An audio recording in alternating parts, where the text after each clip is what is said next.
सभी को ओम प्रणाम। आज मैं बहुत समय के बाद आपको अपनी त्वरिता से मिला रही हूँ और अब हमारी त्वरिता चारा खाने लगी है। देखिए उसको चारा भी हम देने लगे हैं और चारा खा रही है और चारे के बाद में जुगाली कर रही है, मतलब उस चारे को पचाने का प्रयास बना रही है।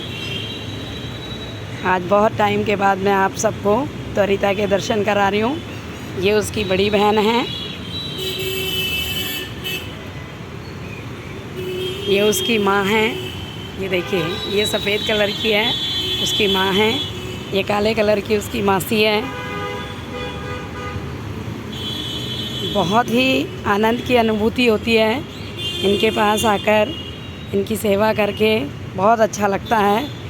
और जब तक त्वरिता को मैं नाम से ना पुकार लूँ तब तक वो कान भी नहीं हिलाती है, अपने कान हिलाती रहती है।